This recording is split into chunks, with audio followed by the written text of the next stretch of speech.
It's your boy C-Roc, and you're listening to the What Are You Made Of with Mike C-Roc podcast, sponsored by Nations Lending, Home Loans Made Human. And the reason we have Nations Lending involved is because I work for Nations Lending. I run the Mid-Atlantic region and also Southeastern Florida. We do home loans, taking care of people, walking them through the process, but most importantly, making sure we keep the human element in the process. And I'm just so thankful for Nations Lending. So I want to do a shout out to them, their graphic designer, Nick Hollis, and the marketing team for being such a great support for C-Roc and his team. So guys, listen, I started this podcast in November, and I started out doing a monologue, telling my story, trying to connect with people. And then I was going to start having guests on to share their stories. And I was going to start with, just small and work my way up. And then I decided, you know what? I'm just going to go after it, man. I'm going to ask my man Brandon Dawson to come on. So I'm excited to have Brandon Dawson on the What Are You Made Of with Mike C-Roc podcast. And I connected with Brandon. I guess the first time I heard of Brandon or saw him was at a boot camp at Grant Cardone's in the springtime. And he told a story that connected with me. And I asked a favor of him. I'm going to have him share that story with you. And then we're going to get into, what Brandon's made of. So Brandon, welcome to the show, man. Yeah. Thanks for having me on your show. Excited to be here. So, I always say this, and this is a pickup line I used to use before I was married, and I use it networking now, and it works like a charm. And I'll give this one to you for free. I go and just say, hey man, listen, everybody's got a story. What's your story? And I shut up and let them talk, and it works like a charm. So Brandon, what's your story?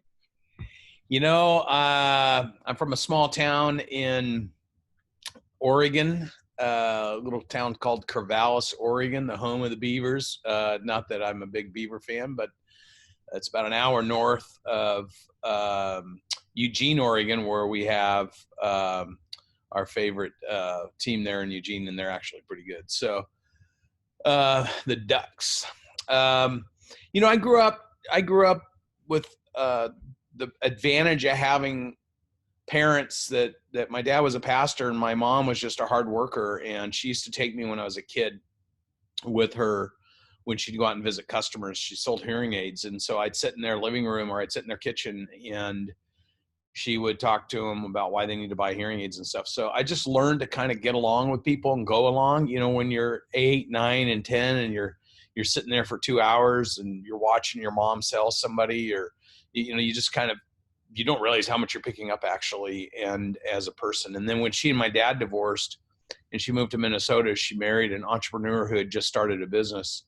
And I went with her for a couple of years, and we lived in a little 1-bedroom apartment. And it was the true entrepreneurial, startup.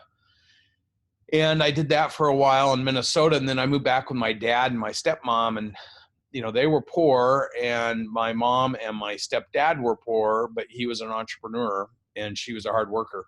So growing up, I got to see the advantages of an entrepreneur starting to succeed, and the advantages of a committed mom and dad to their kids that had no money, worked hard every day, put their kids through school. And I ended up living in Oregon with my dad and my stepmom, and she had a couple little boys, and they put us in a Christian high school. And, they couldn't afford the money. They needed to generate $5,500 a year in order for us to go to school. And so I was an athlete. I loved playing. It was a small Christian school. And I think what you were asking me about is the story you heard about my walnut story. Yeah, the fundraising. Yeah, so my parents grounded me. I got in trouble. I was a junior in high school, and they couldn't take my car away because I was a busboy at night. That was what I did to make money to support everything. And so they were going out of town, and they decided to ground me. But the way they grounded me is they told me I had to pick up the walnut orchard, which was more than a week's worth of work for the whole family, let alone all by myself. And I was really pissed because there was this girl that I was really into, and I was so excited about them leaving town for the week because I thought that would give me free time. I'd leave the house to go pre-work, and then I'd hang out with my girl, and then I'd go to work. Well, they thought, to keep me out of trouble, they'd make me pick up the walnut orchard. And I went to school. They left town, I think it was on a Thursday. I went to school that Friday morning. I was just so pissed because I was like, this whole week is shot, right? And I saw a note on the locker that said, senior fundraiser. And the seniors were looking to raise $1,000 to go on their senior trip. And I had this idea. That's where my entrepreneurialism just kicked in. And I thought, I wonder if I had the senior class come over and pick all the walnuts up, how fast we could pick them up so I could be done needing to do it myself and I go hang out with my girl. So, sometimes the reason you do things isn't necessarily always for the business, right? Right. So in my case, and then you look back and you're like, yeah, I did that for the business. Of course I did. You look back and you go, man, if I could pull that off, I can do anything, right? Yep. So I invited the senior class. I said, look, I'll help contribute to your fundraiser if you come out and pick walnuts this weekend. And so I talked to the president of the senior class. He said, well, let me see what I can do. That Saturday morning, I was setting up the wheelbarrows. And, I don't know if you've ever picked up walnuts, dude. Have you ever picked up walnuts? I did, yeah. Not like just messing around and stuff, but it's there's a lot of them and they stink. And they stain your hands for a month. I mean, it's just nasty, right? Yeah. And so to me, it was kind of a mark of like shame because I go to school after picking them and my hands would be yellow and they'd just be gross, right? And people would go like, why are your hands yellow? And well, I had to pick up the walnuts. Why are you picking up the walnuts? Like I just get shit from my friends. So anyhow, I was sitting there setting up on Saturday morning and all of a sudden a car came in. I'm like, oh, God, thank you. Somebody showed up. Then another car, then another car, then another car, then a couple trucks, and then vans. And it wasn't just the senior class getting out of these cars. And the senior class at my school was like 35 people. It was a small school. Right. All of a sudden, it was the senior class. I was hoping maybe 5 or 8 people would show up. But it was a whole senior class. It was the senior class family. It was the senior class brothers and sisters. And I probably had 100 people show up out there. They picked that walnut orchard spotless in like 3 days. I mean, it was not only did they pick the walnuts, shuck the walnuts, bag the walnuts, dry the walnuts, they raked under the trees, they put everything in wheelbarrows and took it to the dump pile. I mean, that orchard in 3 days was more pristine than anything it had ever been. And the thing is, I never got my hands dirty. I never had to do the work. And it dawned on me that the power of many will always make the effort so much more easy, and it'll allow you not to do the things you don't like to do, right? Right. I found the things I do like to do. I handled the money. I handled orchestrating what time everybody showed up and made sure everybody put stuff away. I love the management side of what I learned, but I didn't like the walnuts. So here's a couple quick lessons that I got out of that as I got older and I'd reflect back on these walnuts. I asked the question to myself, why did all these people show up and pick the walnuts? And if you think of the walnuts as your business, right? So you're going in every day, you're doing your business, and the walnuts are your business. Harvesting the walnuts, selling the walnuts, that's your business. Well, why did these people come pick the walnuts? They didn't do it because they loved the walnuts. They didn't actually even care about the walnuts. They did it because they wanted to send a message to their kids that they loved them.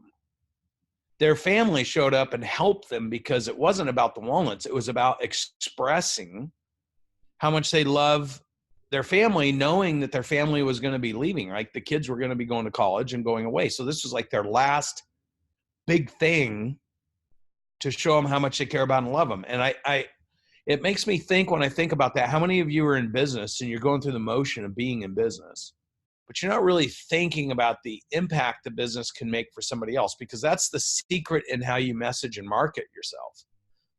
And so finding the thing that creates the impact for people is more important than what you do. That was a lesson. The other lesson was I was a 2.4 GPA. I didn't know how to run the calculator. So when it came time to needing the money, I knew my parents needed $5,500. I just made a price up because the family members, when they were done doing everything, came to me and said, okay, before we leave, can we buy the walnuts? I'm like, you want to buy these too? And they were like, yeah. So I just made a price up. And I never knew how my parents picked $5,500 a year. And I sold those walnuts for $8,500. So when my parents got home, the orchard was spotless and I had a whole week to do whatever I wanted. It was like the best week of my life. but I also had 8,800 minus the 1,000 I paid to the senior class for sponsoring their event. But I also became known in school. Like all these things happen, right? Like, hey, if you want to sponsor your senior trip, go see Dawson. He knows how to make it happen. And my, there's just all these lessons I learned about scale. The more people you throw at something with intentionality and purpose, the bigger, better, faster it gets done. Price elasticity. My parents made the price up because they were in a scarcity mindset. They needed the $5,500 to put us in school. I raised the prices and I got paid. So I created more value than the walnuts themselves because the parents, the people that bought the walnuts wanted to prove to their kids that they were all in, right? The value of being committed and dedicated to something, even if it's not what you like to do, because the result of what you're doing for somebody else. Like these are all nuances that I learned. And it really wasn't until later in life as I reflected back that I'd say, oh, this is like the walnuts. Oh, this is like the walnuts. Yep. Oh, this is like the walnuts. And then one day I realized how much the walnuts, the very thing I hated, actually taught me. I also learned about small mindsets because my parents were mad at me for having all these people come over because they wanted me to be grounded. So instead of saying, oh my gosh, you created $2,500 more money than we've ever created. The orchard looks better than it ever has looked. You innovated our process, and no one in the family is ever going to have to pick up walnuts again because we're going to replicate this forever when you leave. Instead of any of that, it was, you didn't do what we told you to do. And I learned that when you're trapped in a broken mindset, it creates broken results. Right. And so that's why poor people stay poor. That's why successful people succeed. So I learned all this from the walnuts, and that was the story that you heard. Yeah, and I loved it. And that's what connected with me because it hit home. But let me ask you a question. What do you think the best way or the first step when you're dealing with people around you that have that mindset, the limited mindset, small thinking? Because a lot of times the reason I ask this is that the first few times I try to figure it out, you get people resenting you. They try to pull you back down. What do you think the best way to go about it initially is with people that are around you specifically? Yeah, it's a great question. Or your family or what have you. So the first thing is, it's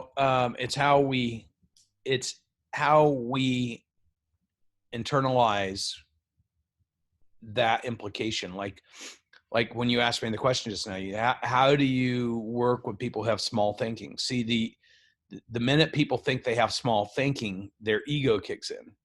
They become defensive. They don't become open. Right. So it isn't small thinking, it's broken thinking. People are trapped because of broken thinking that's been conditioned upon them based on their personal reference points. The people they've spent their time around, the way their family has raised and grown, the projection of other people's false beliefs on them. I just had this conversation with my daughter, who was asking me about why people say what can and can't be done at school, like the teachers. They minimize success. They talk about it like it's almost bad. And the reason for that is there's this interesting thing with human beings, right?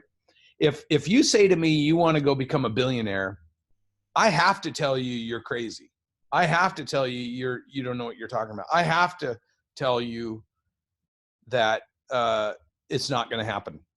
Because if I told you, sure, you can be a billionaire, sure, you can rock it, sure, you can, no pun intended, sure, you can do all these things, then there's a reconciliation process that has to happen between them not doing it and the potential that you will do it. So human nature is to keep thinking small. It's to minimize what people can accomplish. It's to make things really hard because they don't have the reference points of the people around them who have done it. And then if you actually do it, they have to reconcile, which is what happens, right? Now, all of a sudden you go out and you become a millionaire or a multi-millionaire. Are they saying to you, you did it, man, I'm so proud of you? Or are they saying, well, that's because you're a sleazy salesman, or I would never do the things that you do. You're not a good family man. Like they'll try to find anything they can. Or when's enough? When's enough? And the reason that the human nature does that is it really doesn't have anything to do with anything other than the reconciliation process. If you go and accomplish something I'm unwilling to accomplish, I have to minimize it or dismiss it or excuse it, because if I don't, then I have to ask myself, why haven't I done it? Why am I not that committed? Why am I not working that hard? Why am I not fighting for my family? Why am I not changing my disposition? And so if you think about that just in itself, people growing up are getting oppressed with this information from everyone around them relative to everyone else. And it conditions them to think that whatever success looks like is not for them, it's for somebody else. Right. And getting somebody to acknowledge that that is not true. Any person can create, any person can be intentional, any person can visualize, put intentionality behind it, and accomplish something bigger, better, and more substantively than they're doing today. Giving somebody that power, everyone around them has tried to oppress that power, because if it's true that you have that power, then the people oppressing them, why aren't they doing that? Right. So I'll tell you what I've done recently since over the last year, and I'm stubborn to a fault. And I think every entrepreneur needs a little bit of stubbornness in them, if not a lot. But then also you got to be flexible. But what I do, and I have friends and I have partners that work with me that I actually grew up with since we were 10 years old. There's 3 of us, and we work together. And I'm pushing this mission, and our business has doubled year over year, with nothing else but just activity, more activity, numbers, simple as that, and then mindset. And I'm dragging them along, kicking and screaming. I led by the rooftop leadership philosophy. I don't know if you know who Scott Mann is. He talks about rooftop leadership, how he was a Green Beret in Afghanistan, and they would go into villages and the Green Berets would fight from the roof and show the villagers what it's all about. And they said, you don't have to fight if you don't want to, but we will stay here if you want us to. And we're going to fight every day on the roof. And one by one, the villagers would eventually start coming up to the roof when they were leading from the rooftop. So I said to my team, I'm going to start leading from the roof. I'm going to do this by myself if I have to show you guys what it takes, and then show you the results. I'll show you the downfalls. I'll show you the wins. And then one by one, they started coming finally. And it was just like the Green Beret, Scott Mann's story. And when I read that, I was like, holy cow, I didn't realize I was employing this philosophy. I just knew it had to get done. But my team, as I'm growing this podcast, as I'm growing my brand, I'll get little digs. I'll get jokes. Why don't you go do your podcast? Tell me something positive. Why don't you go down to another Cardone thing? You hear all these different things, right? Well, the way I handle it, because I'm stubborn, is I just lean into it harder and do more of it. So that's my key. I have a little key. When I hear that from someone, I don't shy away from my dreams. I don't run from it. I don't stop doing it just because they're saying that. I double down on it, and it's worked exponentially. So is that something you've experienced before? I just wanted to see your thoughts on that. Well, I think what you're talking about is so this is what you asked, how you break through a broken thinking or limited thinking for people. What you're talking about is, as you develop yourself, which is the best gift God has given all of us, and it's the gift that you get to give to anybody who will actually want to change their position, because now they get to watch you over the last year. And as you evolve and develop your knowledge, your awareness, your skill set in creation, and as your confidence builds, because you go to Grant Cardone, you people are like, why are you going down there? And then you come home and you do something, you're like, boom, it works. All of a sudden you elevate your confidence, which means your awareness. So I talk about the 3 lids: belief, operational effectiveness, and leadership. The higher you believe, the higher you achieve, because the more you press into breaking through the false ceilings and false beliefs that have kept you oppressed. The more you become good at that process through operational effectiveness, the granular incremental details you need to do one on top of another to get more efficient, more effective, create more impact. The higher your belief goes, because you're reinforcing that you can actually accomplish whatever you're believing.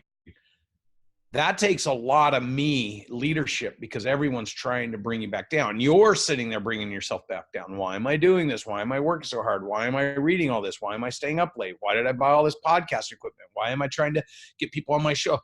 When it doesn't work, it's easy to go to that place, right? So now your own leadership, you're lowering or you're elevating, because as soon as you get one great guest on your podcast, you're like, man, that was easy.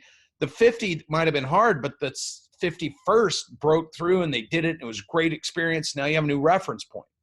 Right. When you learn to break through all those false beliefs and you start to get this momentum and you start teaching others, that's where the skill set of we leadership comes in. So now you're amplifying and multiplying your personal successes. And then you're sitting with people and showing them, look, I thought I couldn't do this either. Then I bought the equipment. Then I set up my first show. And then I fumbled through it. And then the first 2 or 3 were stupid. And then I did this. And then I did that. And then boom, somebody came on my show, gave me an idea. I took the idea. I put it into my business. Boom, my business took off. I went to Grant Cardone. I read his book. Boom, my business went to the next level. And you keep having these wins. And as you do that, your confidence, and most importantly, your belief about what you can do, and then your follow through with the granular effectiveness, making it better, that cycle starts to propel you. And then the residual impact is people around you, you become like a little mini hurricane, and people get sucked into that. And then they start having little successes as well. And then it just gets bigger and bigger. And pretty soon it's moving across you. Like you see a big hurricane moving across the country. You're creating this movement in everyone. Now, the people that get sucked into that don't know how they got there. If they're on the fringes of it, they're like, I don't know. I got sucked into this thing. It's unbelievable. They don't understand that something massively had to happen to create the energy for that to go from a little tiny rainstorm to this massive hurricane that's spinning and going across a third of the country and pulling all these people with it. They don't understand that. And you forget as you become more successful how you started that. And so I always tell people, now is the moment to document every little thing you're doing and then the win, so that you can always go back and explain to somebody, this is how I got started. Here's what I did. Here was my first breakthrough. Here's my second breakthrough. Here's how I fought through this. Here was what people would say to me. Here's how I broke through that. Right. So it's kind of like scaling personal improvement. Just like you're scaling a business, you're scaling personal improvement and leading by as a role model. Instead of trying to preach to people, do it, lead by example, role model, and then bring them in, like you just said. So I like that. I like that a lot. So what you're experiencing is that, and then you talk about the negativity. So think about that hurricane. You're creating all this positive energy, and you got all these people that are, instead of getting sucked into it and going along the ride, they're putting their screens up and they're locking themselves in their house, and they're trying to hope that you just go by them. They don't even notice it, because there are just people that don't want to change, and they'd rather be victims than pioneers. And so, the best way to get people to come along is be consistent, continue to succeed, and share your false beliefs that you broke through to get to the next level, and create a teaching organization that cares about people, cares about their goals, cares about their personal, professional, and financial success, and start making your teaching of how you're breaking through part of what you're passionate about, so you can bring as many people along with you as possible. Right. And the thing I like that what you're doing, and when I listened to your podcast, confidence was a word that you pointed out, and that's so huge. But when I watch you, I did a blog a couple weeks ago about the journey is invisible. That was the title of it. The journey is invisible. We see successful people all the time. And as young entrepreneurs try to get into the game, or business people try to get into the game, they see people like yourself or Grant or other successful people. And if they don't watch the journey of it, they just see them as successful people. And then they run into a roadblock, hard time, pitfall, whatever the case is. And they tend to give up sometimes, or, lose the confidence because they didn't see the journey part. So I'm making it a point too. And I like what you're doing with this, is that you're showing the journey. You're sharing on your podcast, the pitfalls, the bad decisions you made, the good decisions you made. And I believe in that, because the journey is invisible too often. And I ran into Mike Rowe, the guy from Dirty Jobs. And he has a podcast called The Way I Heard It. And he's just so polished. And I ran into him in Manhattan one night, and in a little bar. I said, damn, that's Mike Rowe. I'm going to go talk to him. So I went over to talk to him and introduced myself and said, I'm just getting a podcast started. I run a mortgage company. I'm starting a brand. And I want to talk to people like you that have done it and that are so polished, because I would love to learn from where you fell back or what roadblocks you ran into and your mistakes you made. And he goes, mistakes? He said, we've had so many, you wouldn't be. And then it hit me, and I'm like, this guy probably has so much to tell that we don't see. but he's so polished right now. And so I wrote that. And I love what you're doing because you're showing people that you're sharing those downfalls. Grant does it as well. And that means a lot. So I'm following in your footsteps with that because I believe as of right now, I'm not where I want to be. I'm successful as far as the mortgage industry, but we have big goals. We want to 10X. We want to go to 100 million a month in loan volume. We're right now 15 million. So I'm doing good, but I'm not doing what I want to do. And so my point with that is I want to share people with my journey right now, starting a podcast, and then as I go with everyone, so it's documented. Yeah, if you go back and watch my first podcast, so Natalie and I have the Age Gap Realness Podcast, and I think we've got 50 episodes. If you watch that podcast and then you watch my B. Dawson show, you're going to hear us talk about what our goals and ambitions and process is to go and check out Grant and Elena, to understand what they do, to look at the business opportunity, to how we're going to approach talking to them about partnering with them if we like everything we see. And if you go back and listen, we actually just had this on our other podcast. I mean, it was a diary of exactly what we were thinking at that time, even though we didn't even know them, and all the things that we did. And now you fast forward to exactly, it was 12 months ago that I bought the tickets to GrowthCon and said, we're going to check this out. And in 12 months, I become his business partner. We've got almost 100 businesses that we're working directly with now in Cardone Ventures. We've got multiple partnerships we've signed. So that's just in a year, Dawson, right? It's in a year, but it started with a thought and then a lot of massive action behind it. And it also, understanding belief, operational effectiveness, me leadership, we leadership. I had to approach, I didn't know Grant and Elena. I didn't know their team and I didn't know their system. I had to first decide, is it based on going to GrowthCon, is this an environment I want to be in? Secondly, how do I even explain to them how I could add value? How do I break that, my own personal accountability down into how do I communicate that? I don't sound like some guy off the street that just is a whack job. Like I and Natalie had to prepare ourselves for every single moment of opportunity, because when I met him for the first time, it was a second or two. And so being prepared for that 1 or 2 seconds and not doing things that push people away, like, oh my God, I just love you so much. I just can't get a picture with you. Like, that's not going to get you. Right. That's fabulous. You were taking a picture. You were taking a picture with him, probably behind the scene in the diamond section. I imagine, because I saw the line of people. I was in the VIP section. I walked up and I'm like, I'm going to be there. That was last year. And then you made a quick reference to him of something like, can I show you how to, what was the line you used? I said, hey, I know everybody talks to you about business, but if I was able in 15 minutes to show you how you and I could make a couple extra billions, would you be interested in at least knowing what that might look like? And if so, what would be the process? And he goes, dude, I'm always interested in a couple of extra billions. Let's get together. Let's talk about it. And I said, great. And he said, go talk to Jared or Ryan. And I said, okay, I'll do that. And then we really didn't, we said hi and shook hands. And then I told him, hey, I'm going to be at the 2-day real estate program, which also was very intentional, because when I went online and saw there was only going to be a couple hundred people at that, I was like, okay, well, if he's teaching that and there's only 200 people, I happen to own $100 million with some partners of real estate. So, I thought I could probably learn something, which I learned an incredible amount.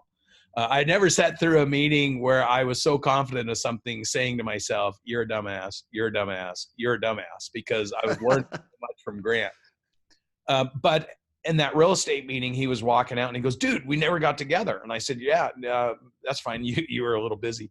And he's like, let's chat. So we spent 10 minutes chatting there. He's like, I really want to have this conversation. This is something I've always dreamed about, if you're capable of doing it. And I said, well, sure. And that was the starting of the conversation. But how I presented myself, what I asked him, I had to do as much homework on him as I had to on my plan. because I needed to know what kind of guy he was. I needed to know how he thought. I needed to know how he felt. I needed to study him, not just watch him. And I think preparing yourself and having a core strategy, and of course, I've been extremely successful, but I don't view myself that way. And I think that's the art of really attracting people is I don't run in, I'm worth $100 million. I'm a big deal. I'm going to be standoffish. I'm a sponge. If I see something I like, I want to understand all of it. Right. And so I think it attracted to him because, he's not he doesn't like high maintenance relationships. Right. Right. So you have to be precise. You have to be intentional. You have to understand what your picture is. You have to be able to articulate it. Those are all elements that follow your belief. If I didn't believe I could go out and do something as big as we're doing, I wouldn't have prepared myself to have that conversation. So you want to grow people. I guess to get back to the people who have broken thinking, ask people a question. If you could make a choice today, and if that choice could result in 3 to 5 things that you don't even think about because you're not dreaming about them, and those 3 to 5 things could actually happen in your life, what would those 3 to 5 things be? I do that in almost every conversation. You want to know what's scary? What? Almost 95% of the time, people will say, I don't know. That's the problem. And we talk about that in the mentor program, clear intentions, right? Okay, but that's the problem. But what is the greatest gift you can give to every person who's working with you? Because if that's the problem, what's the opportunity? Helping them find that vision, helping them find it. Man, people don't dream anymore, dude. They were taught not to dream. Come back to earth, back to reality. That's not for you. People have been so conditioned to give up on things they dream about that they actually believe that's the right way to conduct themselves. You have a gift of expanding people's minds, and you want to build a huge business. Show them that everything through your actions, by being an example, that everything that they've been conditioned to believe is just not true. Yep. So that's what you and Grant both, when I connected with Grant in the first place over a year ago, and then I saw you at the boot camp, one of the things that you guys did for me, besides the information that you guys provide, is you gave me validation, because I'm already a maniac, an animal, crazy. Like I just go hard, and everybody looked at me crazy. And sometimes I would think to myself, am I being a dick? Am I going too hard on people? Am I trying to, and I fought with that for the longest time. So I had that conflict where wasn't able to commit fully to it. Once I heard you guys talk, you guys gave me that confidence and that validity to just go at it and say, listen, if people don't like it, they're going to have to find another place to work. I don't want that to happen, but this is how we're doing things. I know it's going to work, and we're going to go hard, and I'll help anybody that wants to go in and develop into that mindset. But if you're just going to fight it and not going to be with it, you're going to have to go somewhere else. And that validity has set me on fire. And basically I'm on steroids, gasoline on a fire, it's just crazy right now. Nuclear explosion. And I want to thank you and Grant for that. That's Absolutely. Probably one of the biggest things that you guys have helped me with. I want to ask one other question, since, like you said, before you ask that, can I just comment? Sure. There's a nuance there, and I want your listeners to understand the nuance, because in that mindset that you just described is where a lot of business owners run into an enormous amount of resistance, because they haven't done a good job of aligning their team members' visions and their goals, their personal, professional, financial goals, with where you want to move the business. So that enthusiasm and that hardcore pounding of getting things done and get on the bus or get off the bus, to them feels very oppressive, because their interpersonal link to the success hasn't been shared. Right. Gotcha. So you have to do it with love. You have to do it with intentionality, and you have to connect their success and show them that you want to elevate their personal, professional, financial goals as they do more, grow more, produce more, so that they can learn to win with you, versus the oppressive perspective that most of these people have, which is, I'm going to shove it down your throat and you're going to do it because that's what I need you to get done. And I think understanding that nuance will eliminate 90% of the frustration that most business owners that are trying to create that traction run into, because they don't incorporate the we leadership part. Yep. We've created a situation in our organization where we have unlimited income potential, even non-producers. So similar to the way Cardone works, we have everyone producing, asking for business, and our processors usually make a salary and a file bonus, and they are actually bringing loans in the door now. We got them licensed. I paid for the licensing. They're bringing loans in the door now. The one processor made $11,000 in commissions in 1 month. There you go, dude. On top of her regular pay. Taking ordinary people, giving them a system, they can accomplish extraordinary results. They will then go out and tell people about it, people will say that they're crazy and must be doing something wrong. And then they'll find a few friends that go, how do I get in on that deal? And then they'll attract those friends. And then the people you had a year ago that wouldn't do any of that, they're just going to be gone. Yep. And it helps pay their salary for the business. They're making more money. Their family's life's changed. I'm like waking up in the morning like, oh, I love this. I love taking care of people, helping them grow. It's a great feeling. One thing since like you said, when you met Grant, you didn't have a fanboy attitude. You went in there with a clear intention. And a lot of times people look at successful people like yourself or Grant or anybody, athletes, whatever the case is, they get that starry-eyed. And instead of understanding that they're human people that went through a journey, what are you made of? And so I want to ask you a question as being just a human being. When you go through tough times, or if you fall into a rut, or something tough happens, what do you go to? It's a great question. In fact, Natalie and I shot on our show, Getting Out of a Rut, because we were in a rut last year. How does a guy that sells his business for 150 million cash get into a rut? Complacency and comfortableness, probably. Fear. Because you put your head down and build, and you got all this activity, and you got all these employees, you got hundreds of people, and you got thousands of this and thousands of that, and everything's a big deal. And your whole personality gets wrapped up in walking in a room and having everybody know you. Think of Grant Cardone. Imagine he sells his business, and then he walks in to do his first talk, and there's nobody in the room because he's no longer relevant, because he sold his business. That happened to me. Like my identity was gone. Wow.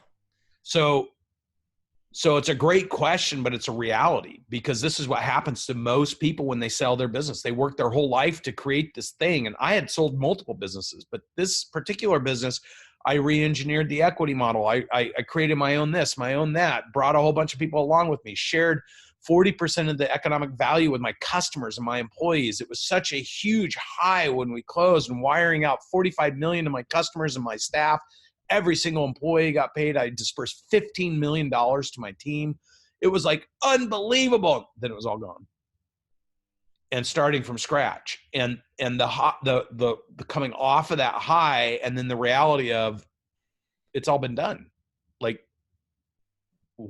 I don't need to call people anymore. No one's calling me. What am I going to do with the rest of my life? How do I get that high back? And I went through this unbelievably hard time. And so it wasn't about money at that point. It's not about money. It's never taken care of. Here's a promise I want to tell every person listening on your show. Once you succeed and you have money, it's never going to be about the money. Money's nice. That's great. I had this conversation last night with a buddy of mine who's worth $1 billion. And he was talking about the political situation and people and people that don't have anything. And it's like, you know, I asked him, have you ever met anybody that feels like they have, like, anytime I know anybody that's got anything, they want more. It's the journey. You don't appreciate the journey. So I took him back in time to when he had nothing. And then he lightened up and he got all excited and he got emotional. It literally is that journey.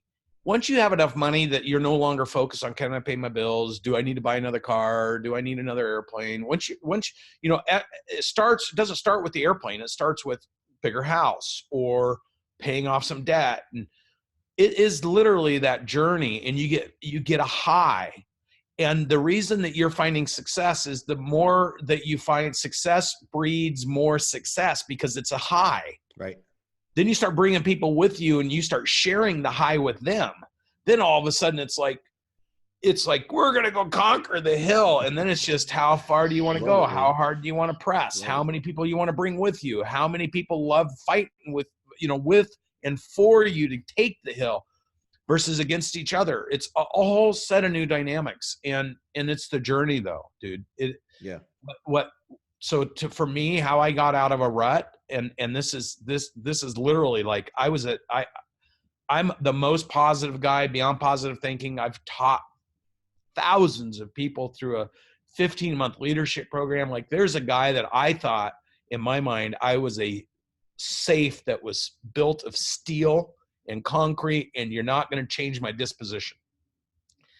I got to a really weird place for like 6 months. And Natalie said to me, you need to listen to the 10X rule. And I listened to that 10 times. I started working out. I started listening to it. I'm getting emotional now because it changed my disposition. It refocused me. Man.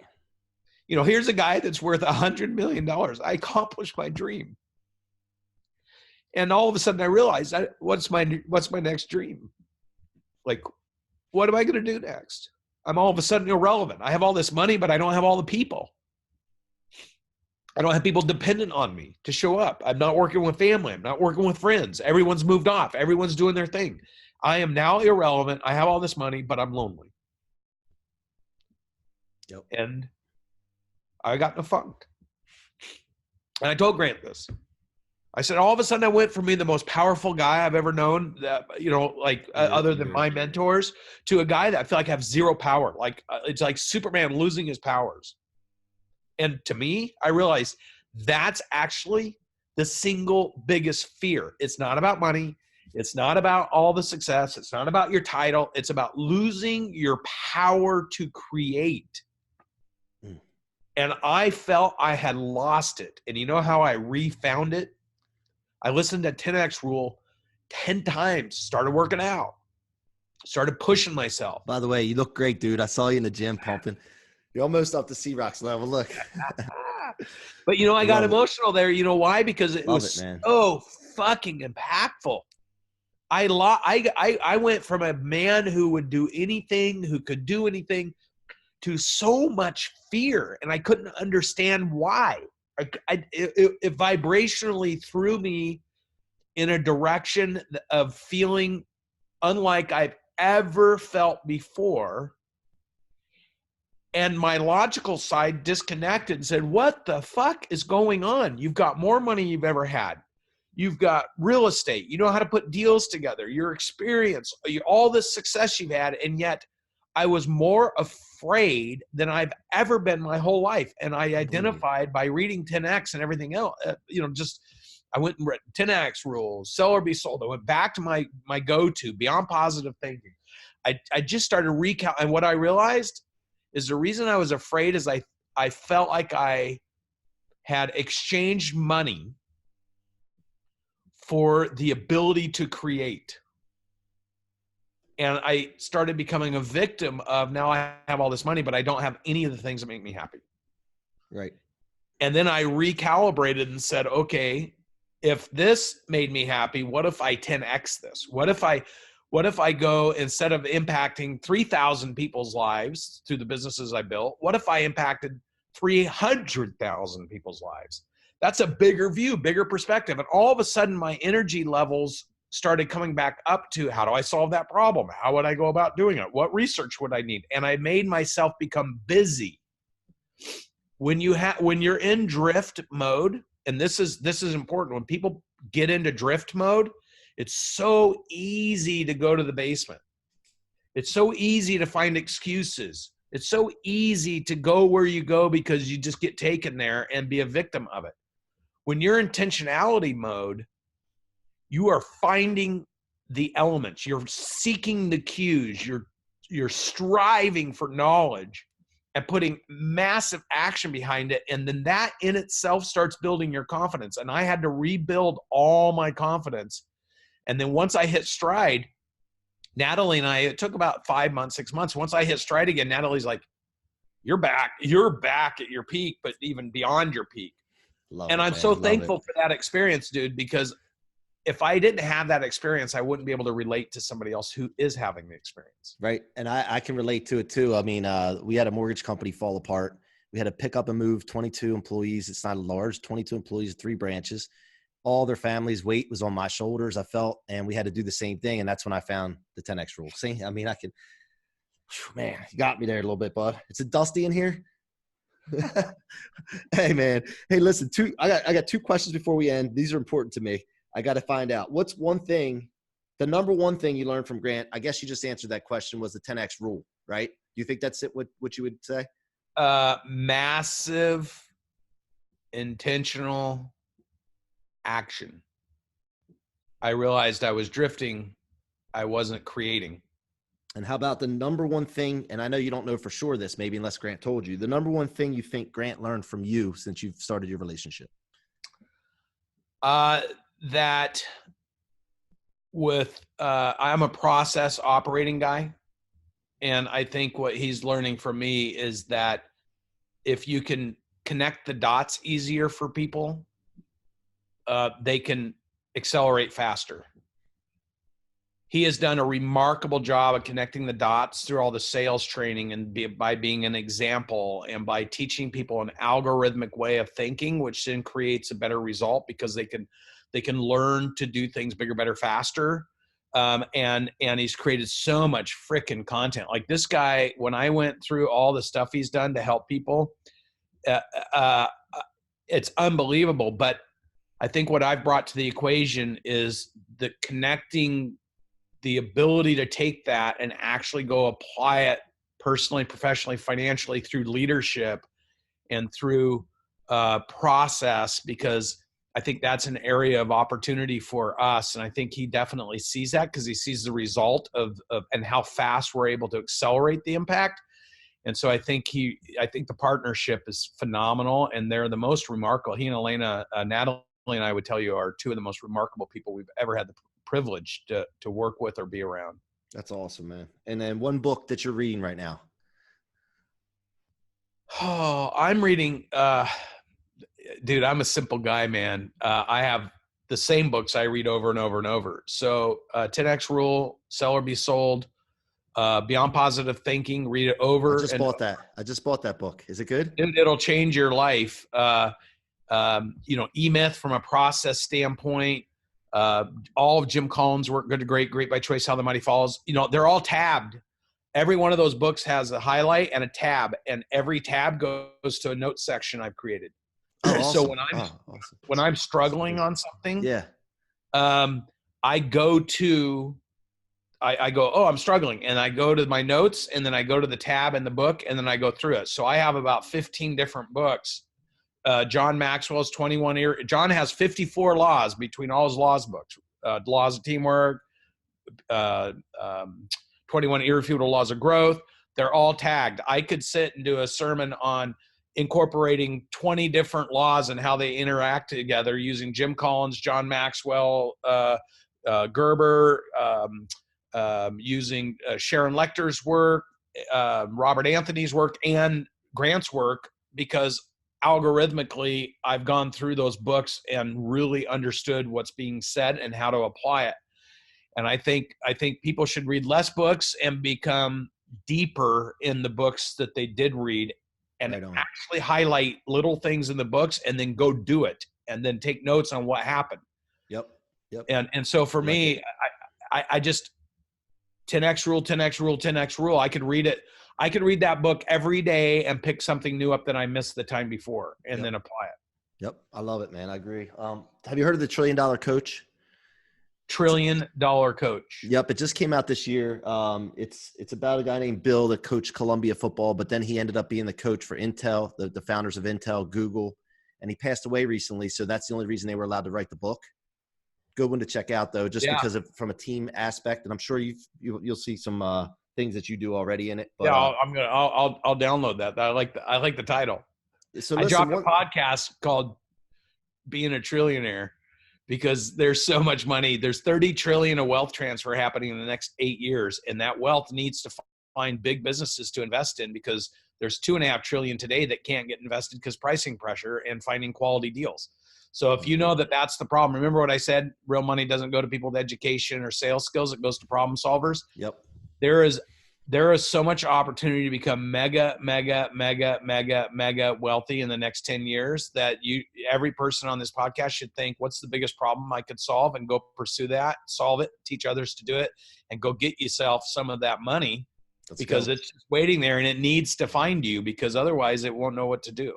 Yep. Well, I'm on board with it. And in ending here, is there anything that you want to tell them, the audience about that they can get into with you, or as far as dude, listen, I know how hard it is to start a podcast. I know how hard it is to get people on the show. I know how hard it is to produce it and how much energy and effort. And I know a lot of people are like, why are you doing that? We got a lot of that, right? Like, why are you doing that? You trying to be a podcaster? This is the single greatest way to build your business. What you're doing is so smart. And here's why, for anybody listening, you're documenting your journey. Even if this podcast isn't for anybody else, it's for you, because at the rate you're accelerating your confidence, and at the rate you're learning to grow, and by continuing to plug yourself in, people can make fun of you to go to, drinking the Kool-Aid, going to see Grant again, going to see Dawson, talking. You know what? You're elevating your belief. You're elevating the way to do things to cut through the bullshit so you can accelerate your growth. You're building your confidence. And if nothing else, these podcasts are reinforcing to you why you're doing what you're doing, what you're searching for, reminding you over and over and over. And the mind doesn't believe it till it's heard it or seen it 100 times. Most people spend their time and energy with self-doubt, convincing themselves and pulling themselves off of doing something. What you have here is a digital library. And you get to get different perspectives from different people, and you're forcing your mind to be consciously engaged with how to move forward by talking to people who have done it, and so you're convincing yourself while you're plowing through the hardships. And for those people throwing stones at you, they can continue to sit on their ass dreaming and wishing that they could do something with their life while you're continuing to elevate your game. And reminding yourself why you're doing this, putting yourself out there, challenging yourself every day. And then one day when you're lucky, you can go watch my 250 episodes of my luck process, and then tell me if you're willing to do anything relative to the first episode I produced. And your team that goes to work for you, you should make them watch every podcast and see the things you're breaking through, and your self-doubt, and how you're programming yourself, and the things you're doing. These will all be your digital library of how you went from where you were to where you're at. And anybody then that wants to do the same thing can watch every episode and do it with you. Awesome. Thank you, man. And you can find Brandon Dawson on Instagram. He's got a great Instagram account now as well. Over the last year, I've seen him grow substantially. And it's Brandon M. Dawson. M as in Michael. I don't know. M as in Miles. Like, how many miles are you going to watch? Brandon M as in Miles Dawson at Instagram. And I'm going to put in the show notes his bio and ways to engage with Brandon. And listen, man, I want to tell you something. I will run through a brick wall for you and Grant any day for what you guys have done for me, giving me the validity beyond besides the content. The validity to be who I am, to be the animal that I am. And I just want to thank you for that. And thank you for coming on here today, man. Yeah, thanks for inviting me, buddy. And hey, really proud of you. And we should be talking, because I had some mortgage guys come through the 10X 360 program, and there is so much opportunity in those businesses. Since you're there, you should come through that program, and then you should help me bring in 1,000 mortgage guys that you're trying to impact, and we'll do some stuff together. Absolutely. I'm all for it, man. Thank you so much, brother. Enjoy, brother. Have a good one, man. Thank you for being a part of the What Are You Made Of podcast. So that you don't miss future episodes, please rate and subscribe to the What Are You Made Of podcast on your favorite listening or viewing apps, and follow me on your favorite social media platforms. I would love to hear your stories of past experiences and engage with you further.